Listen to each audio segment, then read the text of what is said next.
నేను ఎక్కువ response audience నుంచి తీసుకుంటున్నాను. చాలామంది ఈసారి చాలామంది సినిమా జరుగుతున్నప్పుడు చాలామంది ఫొటోస్ పెట్టేస్తున్నారు, లైట్ లైట్ వీడియోస్ తీసి థియేటర్ నుంచి పంపిస్తున్నారు. మేజర్ నా సీన్ నుంచి ఒక పర్సన్ మాత్రం ఫస్ట్ హాఫ్ అవగానే కాల్ చేశారు. భయ్యా నీ సీన్ అసలు కళ్ళలో నీళ్ళు తెప్పించేసావు, అసలు షివర్ అయిపోయాం మేము అన్నట్టుగా అంత ఎక్స్ప్రెషన్ ఇచ్చాడు. ఫస్ట్ హాఫే కదా అయింది, సెకండ్ హాఫ్ కూడా చూసి కాల్ చేయంటే సినిమా అయిపోయిన తర్వాత ఆయన ఒక్కడే చెప్పాడు, నేను వీక్ డే అవడంతో నేను ఒక్కడనే వచ్చాను, వీకెండ్లో ఫ్యామిలీతో వచ్చి చూడాల్సిన సినిమా ఇది, చాలా అద్భుతంగా ఉంది, నా సైడ్ నుంచి టీం మొత్తానికి థ్యాంక్స్ చెప్పు, మెయిన్ సంపత్ గారికి నేను అశోక్ గారికి అని అన్నారు. Sir from him thank you so much. అంటే నేను ఐ ఫీల్ ఇదే రెస్పాన్స్ నేను అందరు ఎవరు చూసినా సరే ఫైనల్గా మనం సేమ్ ఫీల్ అవుతాం, ఆల్మోస్ట్ అందరూ ఆడియన్స్ కూడా ఒకేలాగా ఫీల్ అవుతాం. సో అందరూ కూడా ఇప్పుడు they are turning up with families. మనం థర్స్డే రిలీజ్ చేయడం వల్ల మేబీ ఫస్ట్ ఇనిషియల్గా సింగిల్ పీపుల్ వచ్చారు, ఇప్పుడు అందరూ ఫ్యామిలీస్తో వస్తున్నారు.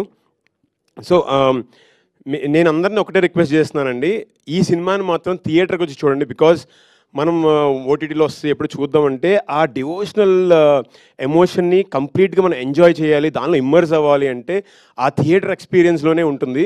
బికాస్ క్లైమాక్స్ వాజ్ టెరిఫిక్, చాలా బాగా వచ్చింది.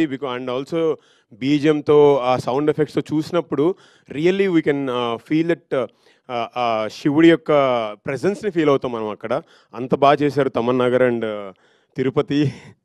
అండ్ నిజంగా చెప్తున్నాను, ఆ సీన్ అంత బాగా రావడానికి కారణం because I really feel him as my brother. And thank you Sampath గారు, ఎక్స్ట్రాడినరీ సీన్ ఇచ్చారు.